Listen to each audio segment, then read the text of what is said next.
आप सभी मित्रों का मेरा मैत्रीपूर्ण प्रणाम। अष्टांगिक मार्ग के इस अध्याय में हम सम्यक कर्म की चर्चा करेंगे आप सभी के सामने। और इस विषय पे हम गौतम बुद्ध का जो मत था और मेरा जो अनुभव है, इस आधार पे सम्यक कर्म को समझाने की कोशिश करेंगे। सम्यक कर्म किसे कहते हैं? बुद्ध कहते हैं सम्यक कर्म करने के लिए, क्योंकि प्रत्येक व्यक्ति कोई ना कोई तो कर्म करता ही है। सुबह से लेकर रात तक कर्म ही करता है। फिर सम्यक कर्म क्या है?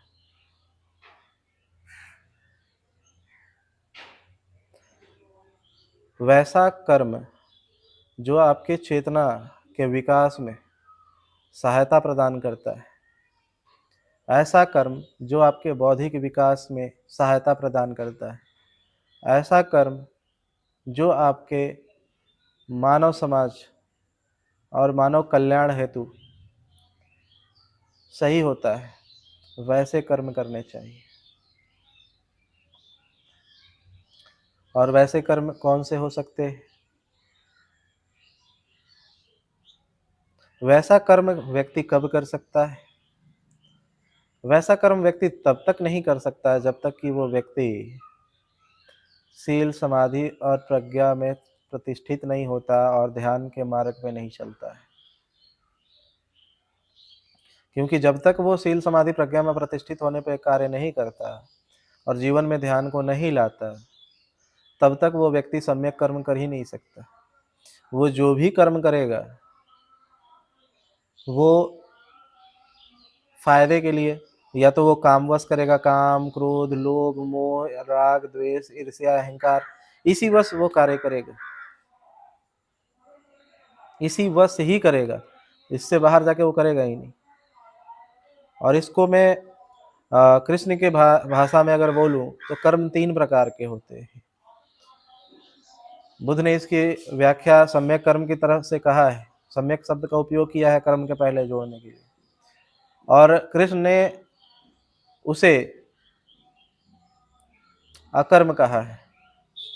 जिसे बुद्ध सम्यक कर्म कह रहे हैं, उसे ही कृष्ण ने अकर्म कहा है। कृष्ण ने कर्म को 3 हिस्सों में बांटते हैं। एक कर्म जिसे सकर्म कहते हैं, विकर्म और अकर्म। इस पे हम एक अलग वीडियो बना के डालेंगे इसके ऊपर, कृष्ण ने जो व्याख्या किया है। अभी बुद्ध की व्याख्या पे चलते हैं। बुद्ध ने इसको कहा कि जो व्यक्ति इन सारे विकारों से मुक्त होता है, वही व्यक्ति सम्यक कर्म कर सकता है। आज हम कोई कर्म करते हैं तो किस वश करते हैं? काम की वजह से। हमारे अंदर काम वासना है, और इसके लिए हम कार्य करते हैं कि अगर हम मुझे अच्छा जॉब मिल जाएगा तो हमें एक अच्छी लड़की मिल जाएगी, ये सोच के ही हम कोई कार्य को करते हैं, तो ये भी सम्यक कर्म में नहीं आता। किसी को दिखाने के लिए थोड़ी देर के लिए हम अच्छे कर्म को करने जाते हैं, काम वासना के लेकर के। हम अच्छे हैं नहीं, हमारा ना व्यक्तित्व अच्छा है, बस उस काम के चक्कर में कि कोई इम्प्रेस हो जाए, इस वजह से हम कुछ कर्म को करते हैं। वो कर्म सम्यक कर्म में नहीं आते। क्रोधवश जो हम कार्य करते हैं, कर्म करते हैं, क्रोधवश हम हिंसा कर देते हैं, क्रोधवश हम किसी को गाली दे देते हैं, क्रोधवश हम किसी को मार देते हैं, तो वो कर्म क्रोधवश भी कोई व्यक्ति सम्यक कर्म नहीं कर सकता। क्रोध में जब व्यक्ति हो, लोभित व्यक्ति भी सम्यक कर्म नहीं कर सकता, क्योंकि वो तो अपना फायदा और नुकसान देखेगा किसी भी कर्म को करते हुए। अगर उसको आप कह दीजिए कि चलिए किसी को जरूरत है, किसी भी जरूरतमंद के लिए कार्य करना है, चलिए किसी को ब्लड डोनेट करना है, तो बोलेगा पैसा कितना मिलेगा? मतलब वैसे व्यक्तित्व के लिए जो लोभी व्यक्ति है वो हर कार्य, सोशल वर्क के लिए भी, सामाजिक कृत्य के लिए भी पैसे का डिमांड करेगा। मोहित व्यक्ति सम्यक कर्म नहीं कर सकता, वो मोहवश वो कार्य कर रहा है। मोह में फंस करके अपने रिश्तों, चाहे वो बेटा बेटी के लिए हो या पति पत्नी के लिए हो, माँ बाप के लिए हो, कई ऐसी कहानियां हैं जिसमें बताया गया कि वो चोरी कर रहा था। और क्यों चोरी कर रहा था, जब उससे पूछा, एक संत को भी उसने बांध रखा था चोरी करने के लिए, उसने एक संत को भी पकड़ लिया और उसे भी पकड़कर उससे जब धन लूटने की कोशिश किया तो उसने कहा कि ठीक है, पहले मुझे एक जवाब दे दे, उसके बाद तू जो बोलेगा मैं तुझे वही दूंगा, लेकिन पहले पूछ तो तू ये कार्य कर क्यों रहा है, ये कृत्य कर क्यों रहा है, ये कर्म कर क्यों रहा है। तो उसने कहा कि मैं अपने घर का पालन पोषण करने के लिए इस कृत्य को कर रहा हूँ, क्योंकि चोरी करने के अलावा मुझे कुछ आता नहीं। तो उसने कहा ठीक है, लेकिन पहले अपने घर तो जा, कि मैं जो चोरी करके ला रहा हूँ, अगर इसमें जब कर्म का जो भोग मिलेगा, कर्म संस्कार जो बन रहे हैं, इस पापों का बंटवारा क्या तुम्हारे घर वाले करेंगे। तो उसने कहा नहीं, तुम मुझे तो फंसा रहे हो ताकि तुम भाग सको। उसने कहा नहीं, तुम मेरा हाथ पर यहाँ बांध दो गाछ पेड़ से और जाओ अपने घर वालों से पूछ के आओ। वो घर गया, घर में जाकर के अपने बीवी बाल बच्चे से पूछ रहा है कि मुझे जो पाप मिल रहे हैं चोरी करने की वजह से, तुम लोग के कारण जो मैं कर्म कर रहा हूँ, क्या इसका फल जो मिलेगा, क्या तुम मेरे साथ इसको भोगना चाहोगे। उसके पिता ने बोल दिया कि मैं क्यों भोगूं, तेरा कर्तव्य है, तू पुत्र है, अपनी पिता की सेवा करना तेरा कर्तव्य है, तू अपना समझ। बच्चे कह रहे हैं कि आपने हमें पैदा किया है, आप हमारे पिता है, आपका हमारा भरण पोषण करना आपका कर्तव्य है, आपका कर्म आप जाने, आप कैसे ला रहे हो भोजन। पत्नी कह रही है मैं तो आपकी पत्नी हूँ और आप मेरे पति होने के नाते आपका कर्तव्य है अपनी पत्नी की देख रेख रखना, तो मैं आपके कर्म में सहभागी नहीं हूँ, आपका कर्तव्य है इसीलिए आप करो। वो व्यक्ति वापस लौट के आता है और फिर उसका शिष्य बन जाता है, वो अपने घर वालों को पूरी तरीके से छोड़ देता है, क्योंकि पता चल गया ना कि वो कर्म सही नहीं है, वो सम्यक नहीं, वैसा कृत्य वैसा कर्म कि चोरी करके अपनी जीवन जीने आजीविका को चलाए, तो वैसे कर्म सही नहीं है। इसीलिए सम्यक कर्म करना चाहिए। वो मोहवश उस कार्य को कर रहा था, क्योंकि घर में सब कोई कार्य करने वाला नहीं है, वो इकलौता है और अपने बाल बच्चों को, अपने माता पिता को, अपने बीवी बच्चे को भूखा नहीं देख सकता, मोह में पड़ करके किसी कृत्य को कर रहा है, कर्म को। कई ऐसे, ये तो गरीब का उदाहरण है, कई ऐसे माता पिता है जो अपने बच्चे को नेता बनवा रहे हैं, उनका सपना है कि हम अपने बेटे को नेता देखना चाहते हैं, तो वो मोहवश वो कर्म को कर रहे हैं, वो मोहवश उस अपने बेटे को राजनीति में उतारते हैं और समाज को बेवकूफ़ बनाते हैं। अच्छी अच्छी बातें जो कवियों की होती है या महापुरुषों की होती है उसे रटवा देते हैं और वैसे कार्य उससे करवाते हैं, अच्छी अच्छी बातें बुलवाते हैं, वैसे कर्म करवाते हैं। वो सम्यक कर्म नहीं है तो कर्म दिख रहा है कि वो कर्म कर रहा है, लेकिन ये कर्म वो जो माता पिता है वो मोहवश कर रहे हैं, वो बच्चे के चेतना का विकास के लिए नहीं कर रहे हैं। वो झूठ बोल करके, ठगी कर करके, झूठ झूठ बोल करके, लोगों को भरमा करके राजनेता बन भी गया, तो इससे समाज का भला थोड़ी होने वाला है, उसका चेतना का विकास स्वयं का भी नहीं होने वाला है। लेकिन ये कार्य वो क्यों कर रहे हैं, सिर्फ मोहवश।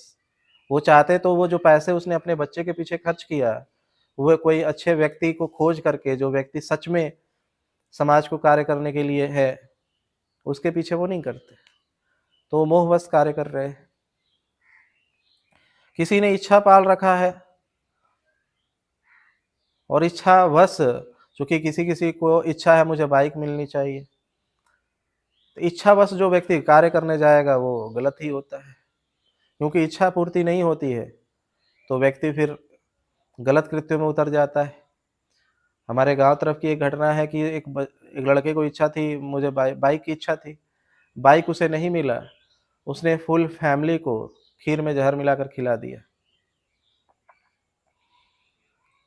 तो इच्छा जब होती है तो वो विनाश की तरफ लेके चली जाती है। अगर उसकी इच्छा पूरी नहीं हुई, क्योंकि उसने बाइक मांगा, घर वालों ने बाइक नहीं दिया, उसने अपने पूरे घर वाले को जहर दे करके मार दिया, आशावश कि हमें उसके बदले कुछ मिलेगा,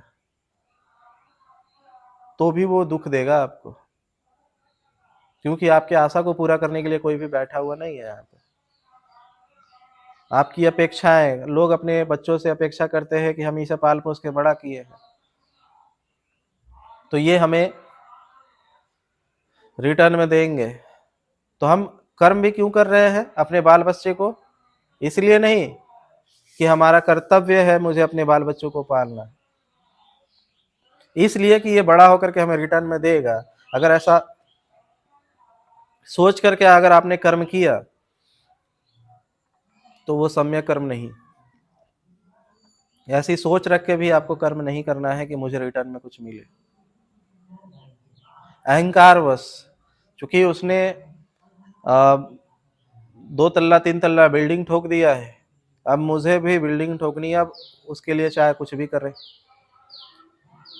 तो जब व्यक्ति अहंकार में आकर के कोई कृत्य करता है तो गलत रास्ते पे चला जाता है। या तो वो जुआ खेलने चला जाएगा, सट्टेबाजी करना शुरू कर देगा, गलत कृत्यों को करके या किडनैपिंग करके ज़्यादा से ज़्यादा पैसा कमाने की कोशिश करेगा, लूटने की, चोरी करने की, डाका डालने का कार्य करेगा, ताकि कम समय में ज़्यादा पैसा आए और हम भी 4 तल्ला 5 तल्ला बिल्डिंग ठोके। कई लोग इधर ही नेपाल बॉर्डर पे ऐसे है कि नेपाल में जाते हैं और वहाँ पे जाकर के जानवरों की हत्या करके उनके कुछ ऐसे पार्ट्स, नाखून हो, सींग हो, ये पार्ट मार्केट में बहुत बड़े दामों पे मिलता है, तो वो उसके लिए कर्म कर रहे हैं।